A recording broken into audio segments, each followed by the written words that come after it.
Assalamualaikum, what is up everyone? It's me Gizri in the house. Welcome back, welcome to my channel. Dan aku sentiasa doakan korang yang tengok video ni berada dalam keadaan sehat walafiat dan juga happy selalu. Jangan sedih-sedih, jangan stress guys. It's not good for your health. Ianya tak bagus untuk kesihatan korang. And trust me on this. Sesetengah orang mengatakan yang ada satu garisan di antara perasaan benci dan sayang. Aku rasa korang pernah dengarkan orang-orang tua ataupun orang dulu-dulu pernah berkata, kalau kita sayang dekat seseorang tu, janganlah kita ni terlalu over. Begitu juga sebaliknya, kalau kita benci pun dekat seseorang tu, janganlah kita benci sangat-sangat. Esok-esok orang yang korang benci tu juga yang akan berkahwin dengan korang. Korang pernah dengar kan semua ni? So maksudnya di sini, biarlah kita ni just bersederhana. Janganlah berketerlaluan kata orang. Jangan over sangat. Macam tu. My name is Gizri and this is The Story.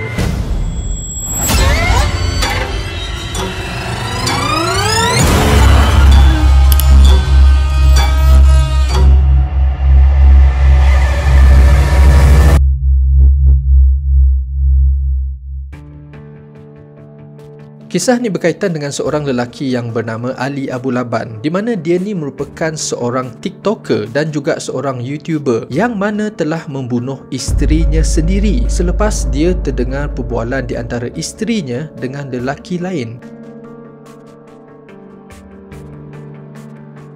Tapi sebelum tu guys, Ali Abu Laban ni adalah merupakan seorang yang sangat-sangat ceria tau. Pak lawak, suka buat orang gelak, suka buat orang ketawa, termasuklah isterinya sendiri. Kira macam dia ni memang jenis happy go lucky punya orang lah, macam tu. Dan sebenarnya subscribers ataupun followers dia ni memang agak banyak juga guys. Hampir mencecah jutaan followers.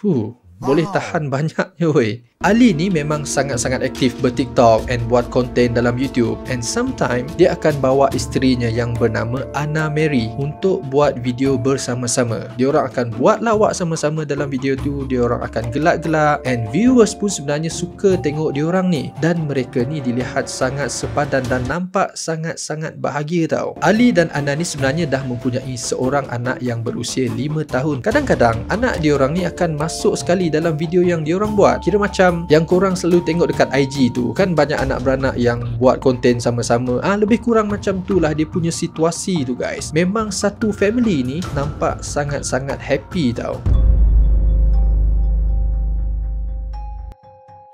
Kejadian ini berlaku setelah Ali, Anna dan anaknya berpindah di sebuah kawasan yang bertempat di San Diego, USA. Dan menurut cousinnya si Ali ni yang bernama Louis Mariani, semenjak pada hari itulah kejadian ni telah berlaku. Hubungan mereka ni semakin renggang guys. Semua benda jadi tak kena tau. Hal ini disebabkan kerana difahamkan bahawa Ali terlalu mengongkong si Anna ni, sampaikan dia tak boleh keluar dengan kawan-kawannya tanpa Ali ikut bersama. Anna pergi sini dia nak ikut, Anna pergi sana pun dia nak ikut. So mungkin pada waktu tu Anna rasa yang dia tak ada, apa orang cakap, me time, tak ada masa untuk diri sendiri tau. Bukan setakat tu je guys. Menurut cousinnya si Ali ni, Ali merupakan seorang yang sangat kuat cemburu. Tapi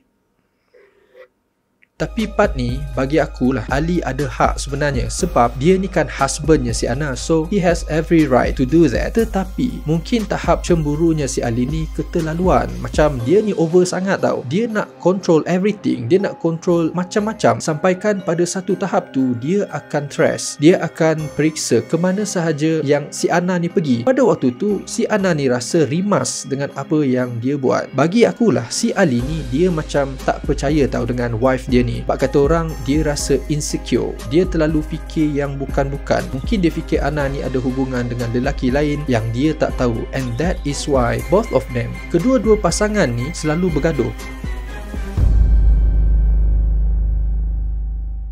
Pada bulan September tahun 2021, which is pada tahun ni, beberapa bulan yang lepas, waktu diorang tengah bergaduh ni guys, pasangan suami isteri ni, Anna dan Ali, pada waktu tu Anna pergi call pihak polis mengatakan si Ali ni telah menolaknya dan dia terjatuh. Tapi dia tak mengalami apa-apa kecederaan pun. Dan pada waktu tu juga, part ni bagi aku rasa sedih sikit lah. Sebab time diorang bergaduh ni, anak diorang ada dekat tempat kejadian tau. Anak dia tengok yang mak bapaknya sedang bergaduh. I just can't imagine. Yes, I know, aku tahu kalau kita dalam perasaan marah tu, mungkin kita akan buat benda di luar kawalan kita. But please, as a parent, sebagai ibu bapa, cuba kawal perasaan amarah tu. Bergaduh tu biasa dalam kehidupan berumah tangga. But kalau boleh, janganlah kita ni bergaduh dekat depan anak-anak. Benda-benda macam ni memang akan sedikit sebanyak mempengaruhi minda anak-anak kita. Apatah lagi anak Ali dan juga Ana ni yang baru saja berusia 5 tahun guys. Dan akhirnya pada 18 Oktober pada tahun yang sama, tahun ini, si Ana ni telah menghalau si Ali, suaminya, keluar dari rumah diorang. Tapi sebelum Ali ni keluar dari rumah tu, dia pergi bash wife dia dekat akaun TikTok dia. Dia kutuk Ana, dia trash talking pasal Ana, dia ungkit segala-galanya guys. Dia ungkit perkara yang dia pernah buat terhadap Ana sebelum ni. Dia juga buat live time diorang sedang bergaduh. Banyaklah orang yang tengok live tu dan ada yang tanya dekat ruangan komen tu, why? What happened? Apa yang dah jadi kan? Benda-benda macam tu lah. Sehingga kan kisah laki bini ni menjadi viral dekat TikTok. Dah jadi macam, apa orang cakap, drama pula dah pada waktu tu. Ada yang sokong Ali, ada yang suruh dia orang berdamai, ada yang kecam dan macam-macam lagi guys. Finally, si Ali ni pun keluarlah dari rumah dia orang dan tinggal di sebuah hotel. Dan dalam pada masa yang sama juga, si Ana ni telah memfailkan penceraian terhadap Ali dekat mahkamah. Tapi kisah yang terjadi seterusnya ni semakin teruk guys.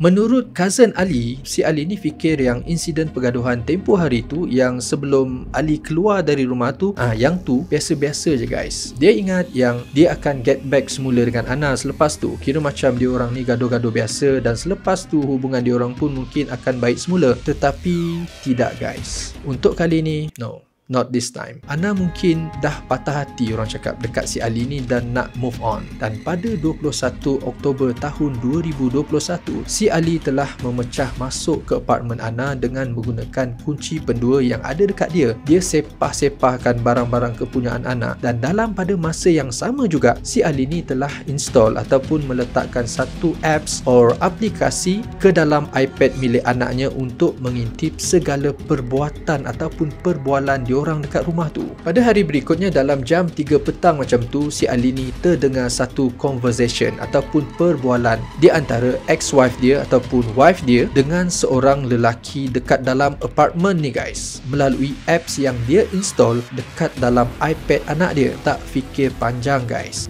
si Ali ni, dia terus pergi drive dari hotel dia menuju ke apartmennya si Ana ni dan terus masuk ke dalam rumah tu, dalam apartmen tu. Dan pada waktu tu, si Ali ni dia ternampak si Ana ni sedang berborak dengan seorang lelaki yang bernama Redden Cadenas Barron. Dan pada waktu tu guys, dengan perasaan yang sangat-sangat marah, hati dia memang tengah panas guys. Tak fikir panjang, dia telah melepaskan tembakan ke arah Redden sebanyak 3 kali, iaitu dekat bahagian leher, pipi dan juga belakang kepala. Kalau dah kena macam tu guys, memang confirm lah lelaki tu mati dekat situ. Selepas dia tembak lelaki tu, dia terus menghalakan pistol tu ke arah Ana dan tanpa fikir panjang guys, dia terus melepaskan satu lagi tembakan ke arah Ana di bahagian dahinya. So maksudnya dia telah membunuh 2 orang sekaligus pada hari tu. Selepas tu guys, korang nak tahu tak apa yang si Ali ni buat? Dia call pihak polis yang mengatakan dia dah membunuh 2 orang, and at the same time dia call mak dia cakap benda yang sama. Kemudiannya Ali keluar dari apartmen tu dan terus menjemput anaknya dekat sekolah, dan dia cakap dekat anaknya lebih kurang macam ni guys, I heard mommy. Kurang bayangkan apa perasaan anak dia selepas tu. Seriously, aku rasa sedih gila guys kalau fikirkan situasi macam ni. Macam mana budak yang hanya berusia 5 tahun tu boleh adapt dengan benda-benda macam ni?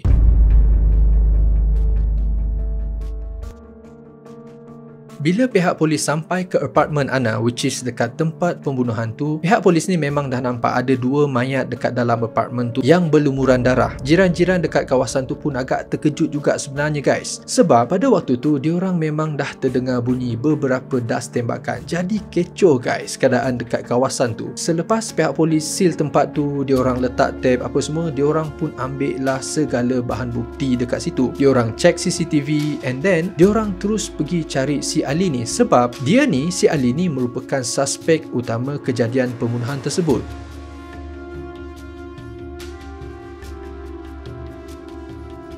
Akhirnya pihak polis telah berjaya menahan Ali di sebuah highway dan telah menangkapnya di situ. Dan pada waktu tu, pihak polis telah menjumpai pistol yang digunakan oleh Ali untuk membunuh kedua-dua mangsanya. Dan apa yang lebih menyedihkan bagi aku adalah anak perempuan Ali dan Ana ni ada sekali dalam kereta tersebut. Anak dia pada waktu tu jadi sangat takut dan confused guys. Korang bayangkan budak tu baru saja berusia 5 tahun, tak tahu apa-apa lagi guys. Tengok lagi keadaan macam tu, polis pergi tahan bapa dia. Of course lah, budak tu memang akan rasa trauma, takut. Pagi tadi anak dia ni keluar rumah pergi sekolah masih lagi mempunyai ibu dan bapa. But now everything's changed. Mak dia dah tak ada, bapa dia pula ditangkap oleh pihak polis dan mungkin akan dipenjarakan. Kehidupan anak dia musnah macam tu je guys, akibat sifat nafsu amarah. Apa orang cakap, menyesal dah tak ada gunanya.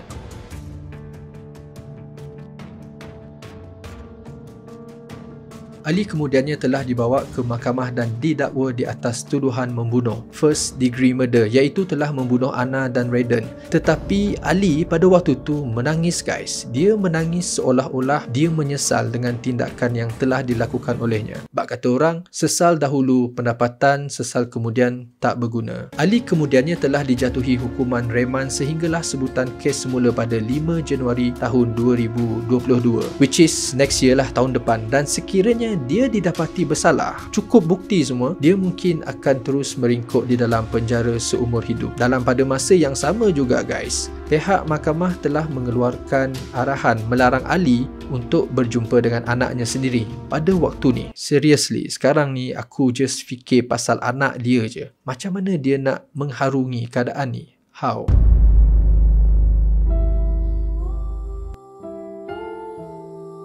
Testimoni Ali di dalam mahkamah mengatakan yang wife dia ni cheating on him, curang dekat dia, and that was why dia buat semua benda tu. Tapi bagi akulah, walau macam mana pun, janganlah kita ni sampai membunuh. Kita ada law, kita ada undang-undang. Jangan kita, apa orang cakap, pandai-pandai buat undang-undang sendiri. Bila dah gaduh suami isteri ni, cepat-cepatlah settle. Kalau lama sangat memendam, benda tu boleh jadi racun tau. Dan mungkin akan jadi lebih teruk. Bincang selagi mana yang boleh. Kalau ada anak, kita fikir pasal anak-anak kita. Dan sekiranya memang tak boleh fix lagi, memang tak boleh diselamatkan lah kata orang, ada caranya. Ikutlah saluran yang betul. Sama-sama kita bermuhasabah diri guys. Apa yang kita dengar pada hari ini daripada kisah ni, kita jadikan pengajaran sesama kita. So guys, aku rasa setakat ni saja untuk video kali ni. Terima kasih kepada korang yang terus menonton video aku sampai habis. Aku sangat-sangat menghargai effort korang. Thank you so much. So hit that like button if you like this video, share it to your friends and family, subscribe kalau korang belum lagi subscribe channel aku, and I'll see you guys again in the next video. Peace.